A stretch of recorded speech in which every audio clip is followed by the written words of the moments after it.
Hi again everybody, Boyd back with you and welcome back to the channel.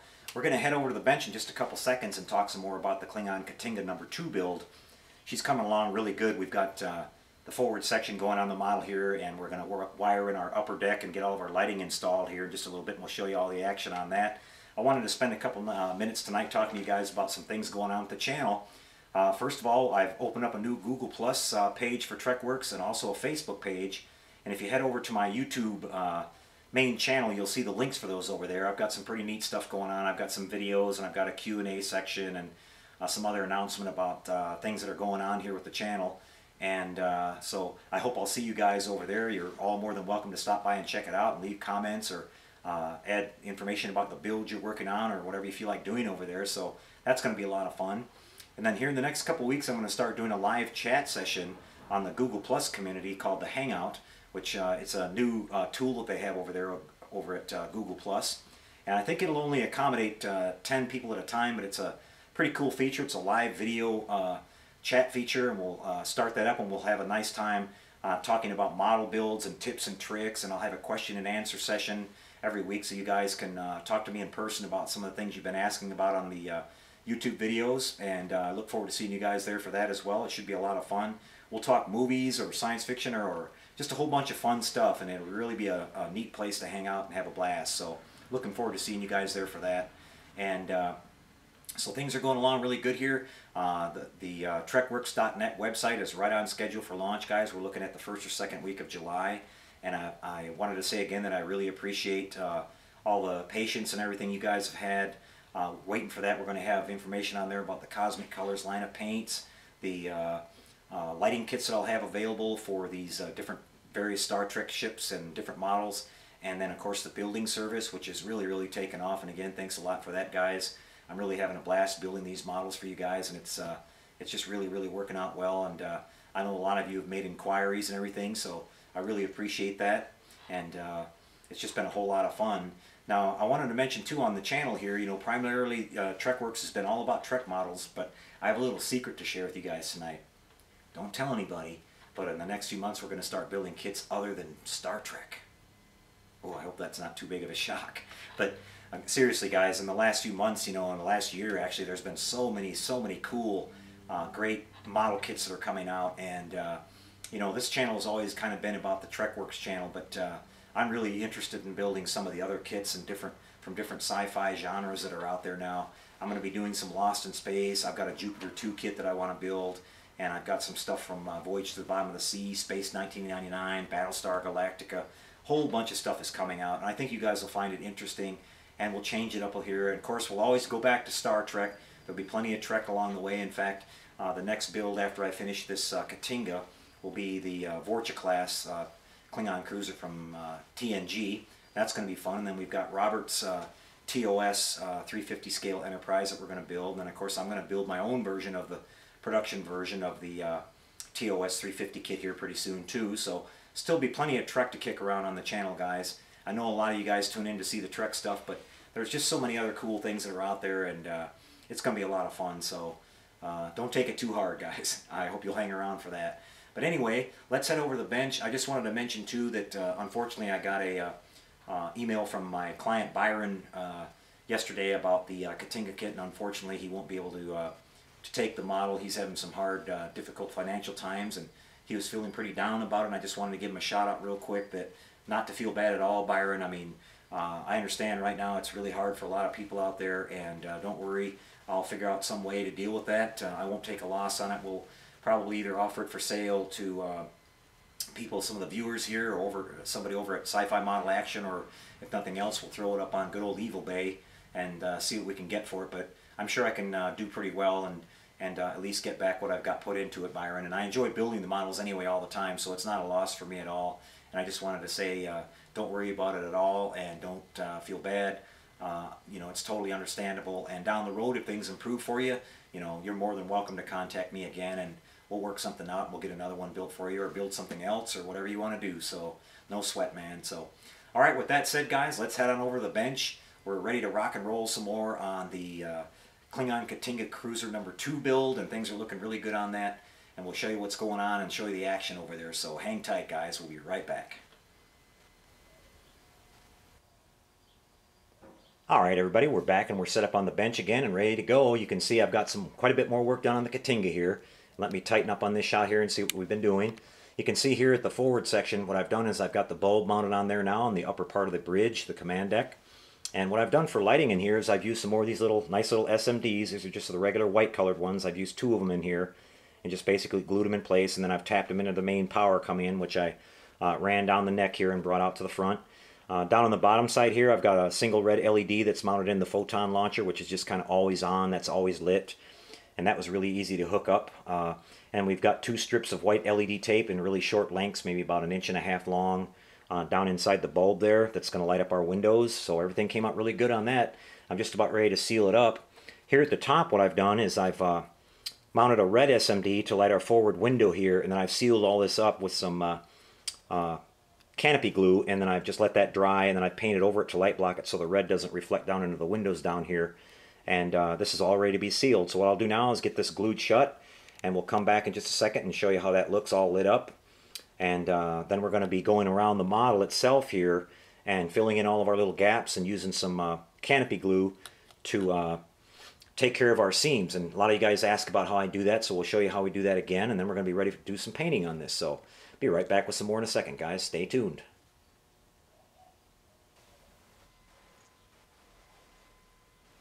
Okay, everybody. Well, here we are. We've got the top of the bridge mounted on here now. You can see that's all coming out really good. You can see the photon torpedo tube lit there at the front. And if you look around a little bit here, you can see we've got a couple little light leaks. And what we're going to be doing now is, a lot of you guys have asked about how I take care of these. I've showed this before, but we're going to go through it again. What I use here is this Formula 500, actually Formula 560 I guess it's called, canopy glue. And basically I just open the lid up here and draw a little bit up into this little plastic syringe, which you can buy at any drugstore. It's basically like a children's medication syringe. And I'm drawing a little bit of it up into this tube here. And it takes a little bit to pull it in there because it's really thick and we're going through a small little tip. And then what we're going to do is we're just going to go look at any area where we got a little bit of a light leak. I've got a little rag here with, I'm going to be wetting it with some water. After we apply the canopy glue to the seam, we're going to wipe it off to get the excess off there. You can see right here at the top, we've got one going on. And so we're just going to lay this right in this seam right here, and I'm just gently injecting some of this stuff into that seam. And we're actually going to go around the entire seam of the neck here as well, guys, because we got a little bit of a gap there, and instead of putting Bondo or putty in that, this is going to lay down in there and kind of self-level, and it'll make it look all nice and smooth and connected when we're done here. And I'm just letting it flow into the gap there. And don't worry if you get a little bit too much on that. We're going to carry this all the way over to the edge here because we're just going to wipe off the excess when we get done. I'm going to cover this little top spot here, and we're going to start coming over to the edge. And this stuff is really good, guys. It dries nice and thick. It takes a little while for it to dry, maybe about a half an hour, and then you can spray it, and it will seal everything up. I know I've got one right up in here in this little seam where a little bit of red light is leaking out, so I'm going to put some in there. Can't see it on the camera right here, but in low light you can definitely see it. And we're going to take care of that one. And on the side of the shuttle bay and everything, we're real good. And I noticed that I've got one down here on the bottom side underneath of the bridge. So I'm going to go ahead and inject some of this stuff right up in there. We've got one right here on the side of the little detail where the little baffles are here on the side. Just put a little bit in that.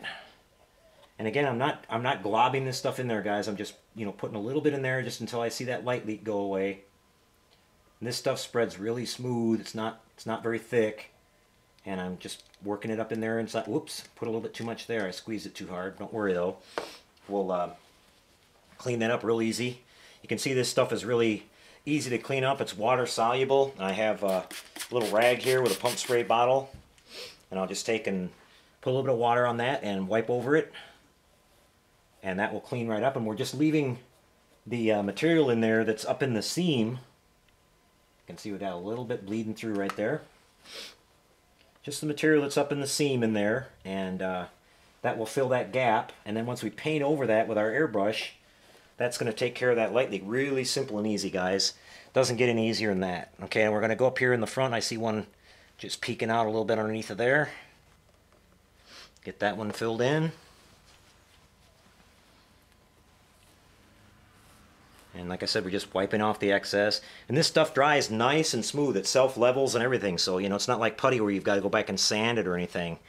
So that works really, really slick. And I came back. Sometimes you might have to do this once or twice. It'll work its way into that gap, and then it'll settle down on you. When you wipe it away, the rest of it will stay. So I can see we got that one taken care of. We're going to get around the corner here and get this excess stuff out of this side. And I can see this one here needs a little bit more. Down in this edge.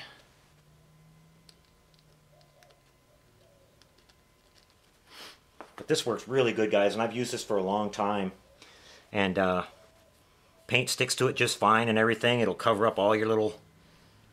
this sure beats the heck out of using putty to do all this. It saves a lot of time and comes out really, really clean. Got one little stubborn one in there that doesn't want to fill. So like I said, you might have to do this a couple of times. We're going to let that sit for a second. And let's come back and clean up the one on the top of the neck here. And again, you just take and wipe off the excess. And sometimes if it won't seal for you, or if you're having trouble with it, like I said, just let it sit for a second. It'll kind of start to cure, and then it'll stay in there a little bit better for you. And we're just getting this excess off of here and cleaning it up. And it's already leveling out really nice, guys. It doesn't look good right now because it's all white and everything, but this stuff dries clear.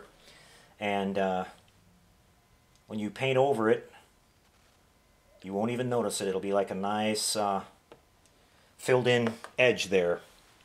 And like I said, I've been doing this for a long time, and it works really, really good. And the trick to it is just, you know, not use too much. Just like a minute ago, my finger got away from me there a little bit, and I squeezed too much out of there. But like I said, the nice thing about this stuff is that it's water soluble. It cleans up super easy, and doesn't leave any kind of mess. It doesn't stick on any, you know, it won't ruin your paint, or it's not like regular glue. It's almost got the properties of almost like Elmer's glue. So if you've worked with that before, this stuff is almost identical to that, except it dries completely clear. And you can see we're not going to lose any of our detail or anything. I've got this one at the top that just wants to keep coming back. But again, you know, you just kind of keep working it. I'm going to just let that sit on there for a minute. And then we've got one here at the back. I can see above the engine ports. We're just going to lay a bead in there.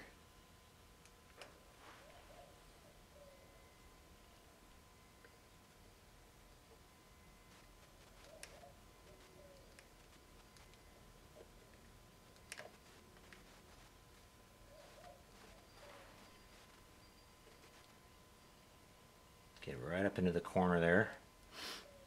Again, no muss, no fuss. It works really, really good. And when sometimes, like I said, when you wipe it off, it'll pull a little bit out of that seam, and you just kind of watch. What you want to do too is, after you've applied this stuff, come back in a few minutes and check it out, because sometimes, like I said, it'll sink in or something, and you'll have another little leak there. So you just have to repeat it maybe a few times, but everything will come out nice for you if you just have a little patience with it. I can see a little leak here on the corner. But with this tip, it's so nice you can get in there and reach everything. And like I said, it sure beats the heck out of doing this with putty. When you're trying to reach in there and get at all these areas and then clean out all the excess gunk once it gets hard. Makes it really, really hard to do. So everything looks great there. We're all sealed up. I'm going to put one bead across the bottom of the shuttle bay here, because we've got a little... I don't see it leaking right now, but probably in low light it is. That way we've got a nice closed up gap all the way around. And so there we go, guys. Really, really works good. And we'll let that sit for about an hour or so, and then we'll come back and we'll be able to spray airbrush right over it, and everything will come out nice and ship shape here. If you try to airbrush over it too soon, it's just going to push it right in the seam from the air pressure, so you won't want to do that right away. Got to definitely give it some time to set up. So that's about it, guys. We'll be back here in a little bit and we'll show you how that seam work all came out, and then we're going to go back and do a little bit more airbrushing on this and get everything all sealed up and check it for light leaks. And then we've got to fill in these big joints right here. We're going to be using some two-part Evercoat filler for that, and I'll show you how that works when we come back. So, back in a few seconds, guys.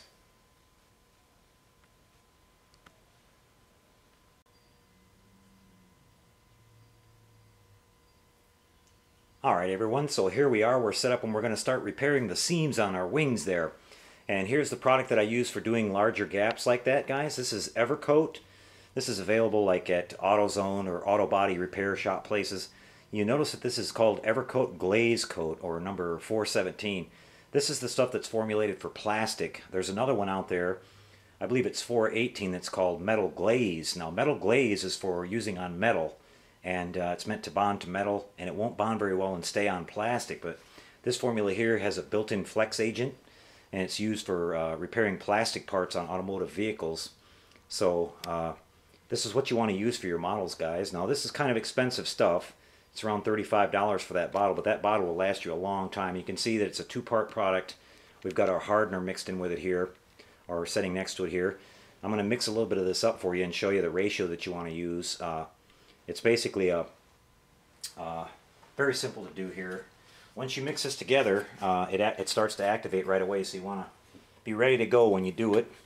We're going to put a little bit on the plate here, and you can see it's it has sort of a creamy, free-flowing texture to it, a lot more creamy than say Bondo, your regular automotive Bondo. And here's your hardener. Here you can see about how much I'm putting on there.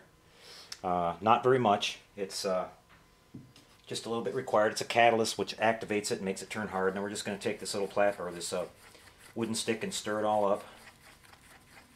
And then we're going to just carefully apply it on the model. And you notice on the model here that I've got some tape in place so we don't get too crazy with this stuff and start spreading it all over. And I'm going to change the camera view here and get you an up-close shot of me putting this stuff on. It's very easy to do. I'm just going to use my finger to do it. And here we go. We're just going to put a little bit on this seam here, and it's nice and thick, so it'll go in there and fill it pretty fast. And you want to kind of build it up a little higher than the actual seam so we can sand it down and not have a low spot on that. And this stuff in about 15-20 minutes, depending on the humidity, it will dry. A little smudge on there. We'll take care of that. It's kind of runny, and as it goes, starts to harden up, it'll get. You can see it's already getting hard because it's very humid and hot out here in the shop today. That's why I say when you work with it, you want to get going with it right away. And so I'm going to have to probably mix up another little batch here quick because it's probably going to be too hard to work with before I can finish this seam. It all depends on temperature and humidity how fast this stuff sets up, guys. Adding more hardener will not change anything. In fact, if you add too much hardener to it, it will usually cause a bad reaction where it doesn't dry properly, and it'll get really flaky and very brittle and just fall apart. It won't sand very well. So we had that dry a little bit too fast, so let's just make a little bit more here. We don't need very much. And we'll just put a little bit of hardener back in here with this.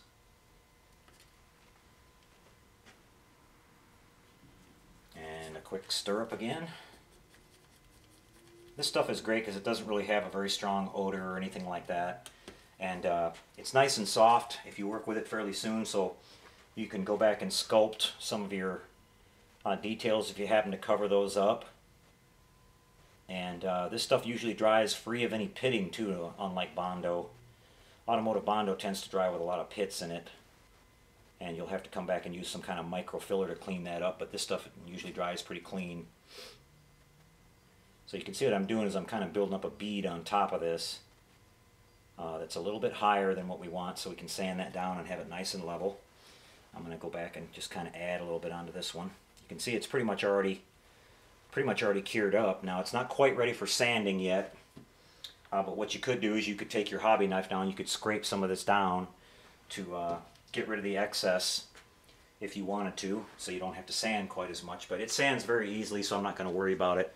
But you can see there's what we've come up with, and everything will be just fine on this, guys. I'll clean up that little drip there on the side. That sands off very easily, and we'll touch that back up. But what we've done in the meantime here is we've went around and we've checked all of our light leaks that we worked on just a second ago, and I went in with my airbrush really lightly and just set it at low pressure and just went in and sprayed, and you can see all those little gaps and everything are all cleaned up now, and it looks all nice and smooth just like we wanted, and everything is great. So what we're going to do now is just let this dry for a few minutes, and then we're going to just come back and sand it down. So that's going to be a wrap for this one, guys. I'm going to come back on the next video, and we're going to have all those seams sanded down and cleaned up, and then we're going to start doing our final paint work on this. We've got a couple of little things to do here and there, and we'll show you how we mask off all those feathers on the top and get all that nice two-tone color and shading and airbrush work done on that. A lot of you guys asked about the airbrush work, so we'll show you all that on the next video. So take care, everyone. We'll see you a little later, and thanks again for checking out the channel, and we'll see you guys over at Google Plus and Facebook, and until then, happy modeling, everyone.